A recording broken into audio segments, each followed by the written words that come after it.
The state of private sector publishing in Africa has never been steady historically. Shifts have happened between government taking center stage in publishing and distributing textbooks. And in other cases, there's been private sector publishing and government buying through tenders. And these two positions have shifted in most of the African countries. In East Africa, where about 45 publishers are publishing, they fall within the three groups. Group one can be exemplified by Kenya and to some extent Rwanda, where private sector is publishing all materials for schools and also for the open market. In Tanzania, we have government which is producing textbooks and distributing them, while private publishers produce supplementary materials, with a difference, because the supplementary materials that are being produced with government approval have no market, because funds are still concentrated in the hands of the government. In other states like South Sudan, they do not have indigenous publishers who are publishing. They have foreign publishers from the region who are publishing for Rwanda. So those are the three groups that are operating in the East African region. Challenges. Each group has a different challenge. Group one, for example, the challenge is ensuring that all people in the country are getting access to books, in which case they have to form alliances with the public library system, which can run outreach programs, because the more people have access to books, the greater the market. Challenge for the publishers where government is participating in textbook publishing is actually convincing the government that private sector publishing is central to creating an informed society, and therefore finding ways of supporting private publishers to produce books for schools and for the open market. Challenge for the other group where either indigenous publishers are few or very weak is for them, of course, they cannot compete with foreign publishers, but they have an opportunity of seeking out co-publishing arrangements with stronger publishers in the region. With respect to the two scenarios where either private sector is publishing, but books are not being accessed to all people in the country, and where government is publishing and private sector is not publishing. What I learned from those situations and the constant shifts between the two is that we need a new model, a model that is more inclusive. The model that is operating right now for Tanzania, for example, is publishing serving only a segment of readers who are only mostly primary and secondary schools, while there are a lot of other people who need books. There are professionals who need books, vocational training people who need books. There are many people out there in the public system who need books.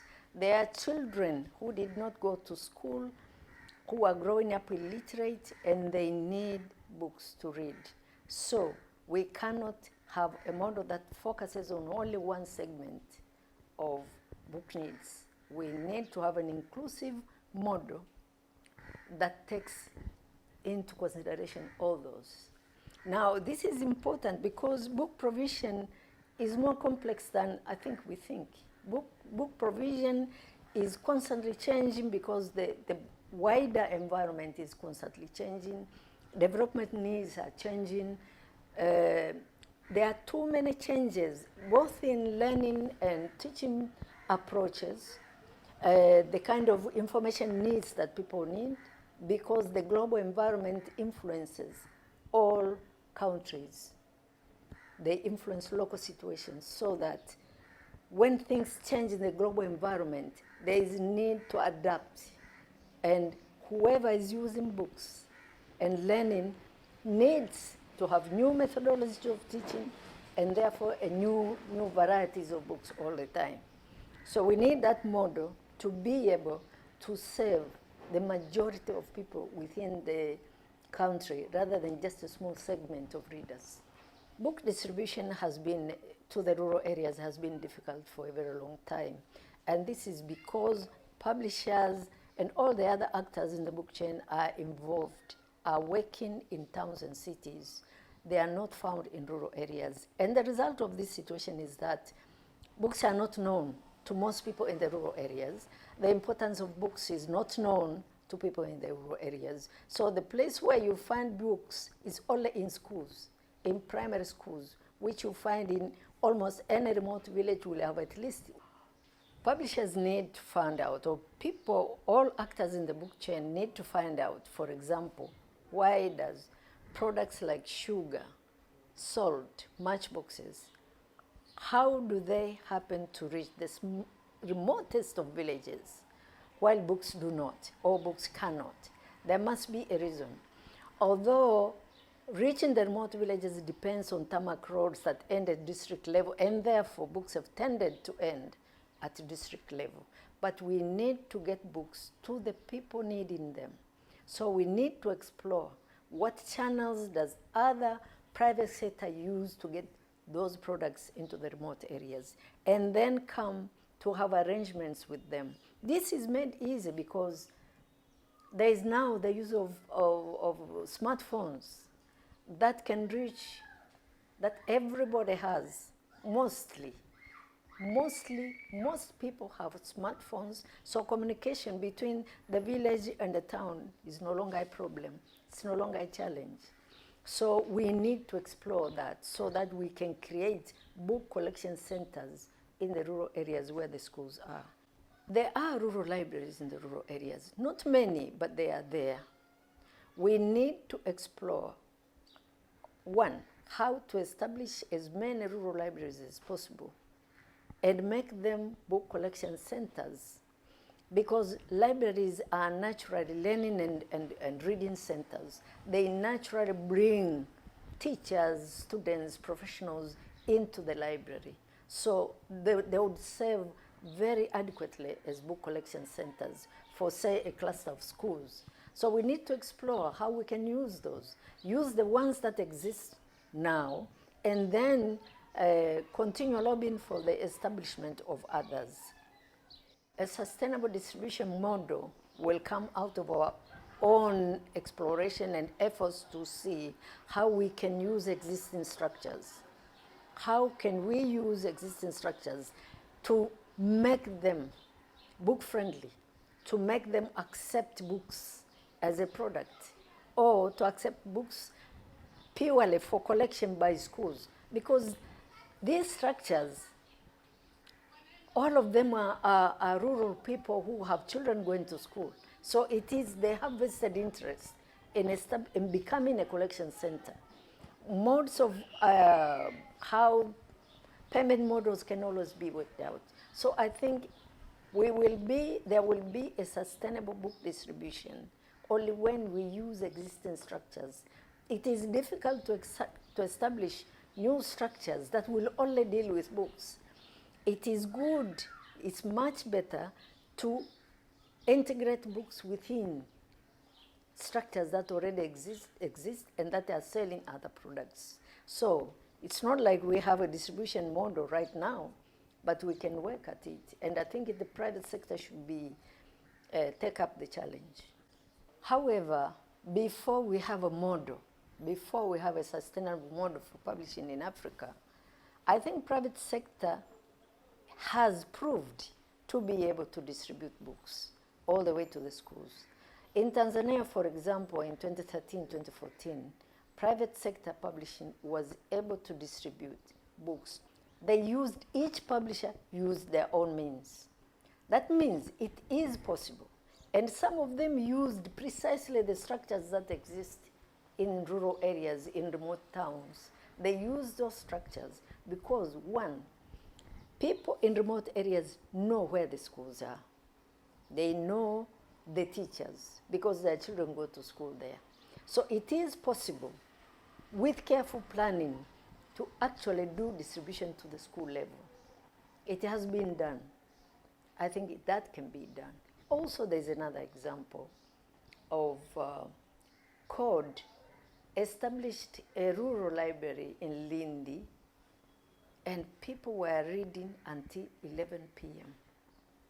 That could be a very effective distribution collection point for books.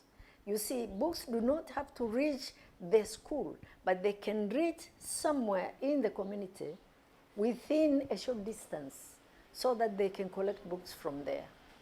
So I think things are happening now, and with a bit more effort, we could sit down and see how we can evolve a sustainable distribution model.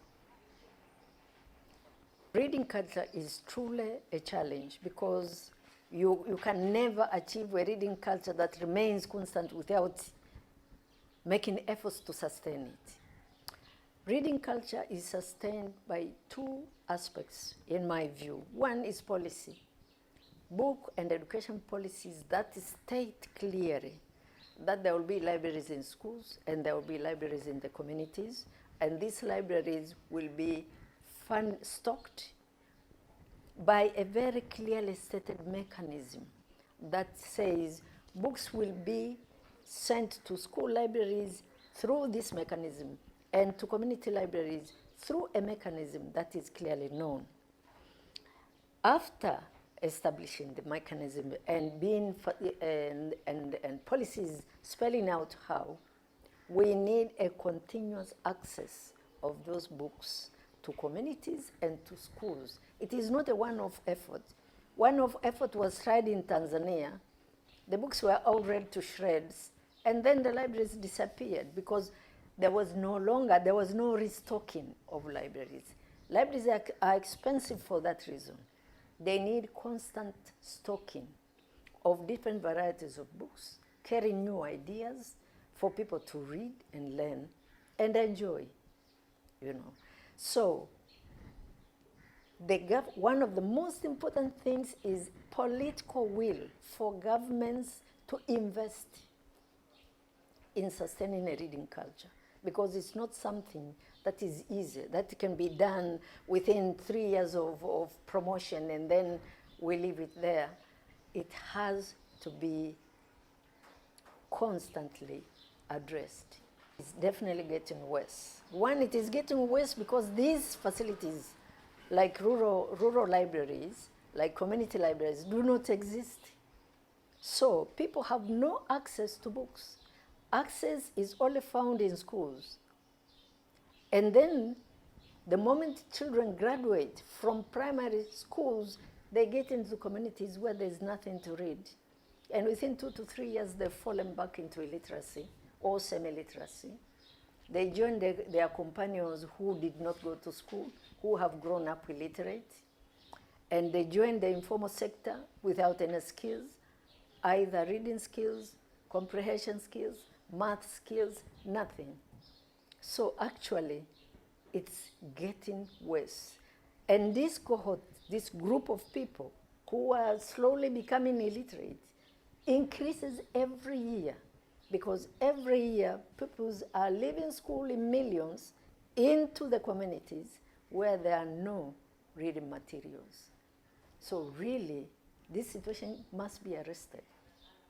And it has to be arrested by a common interest between the private sector and the government to find out ways, most cost-effective ways of stocking community libraries and school libraries.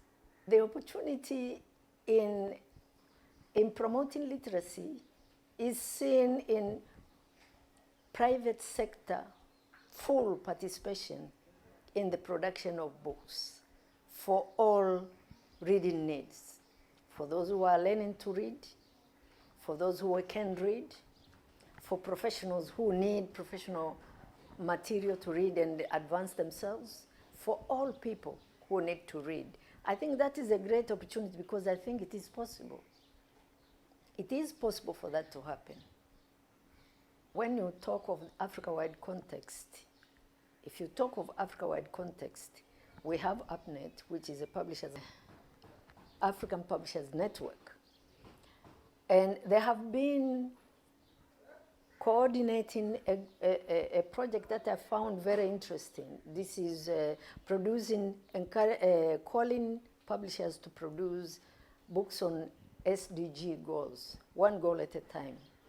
And the lesson I get from there is that APNET could coordinate also translations of books from one language to another.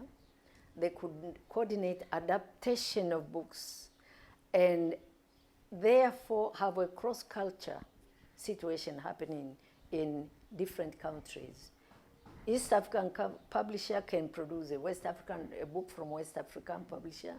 Southern African publisher can produce a book from Eastern African publishing, and therefore we crossbreed ideas. So that is a great opportunity, and I think with the existence of APNET, that according to a research done by APNET in 2019, there are about 11 African countries whose universities are running publishing programs. Now, these are coordinated with other departments, but 2 are independent programs, and that is found in Zimbabwe and Ghana. This would provide big opportunities for African publishers because they could be lobbied to restructure their programs so that they can address a wider variety of needs from the African publishers.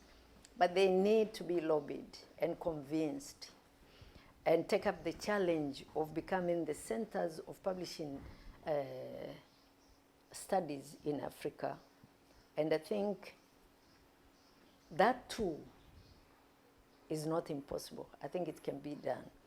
Publishers Association do run trainings, but they are irregular and they are one-off. It's not, they don't have yearly programs that are stable and that allow publishers to plan training for their personnel. So that is a challenge. That kind of training is not adequate. And yet African publishers need training because the world is changing. Book needs are changing. Book designs are changing. Everything is changing in the information world.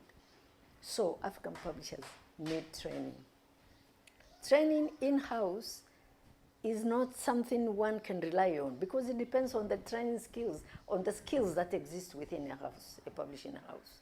And if the skills are not strong enough, they cannot be relied upon to train, to impart to others. So we need a reliable training program that African publishers can send their personnel there depending on the training needs that they have. So that, you know, we reduce some of the challenges that we get.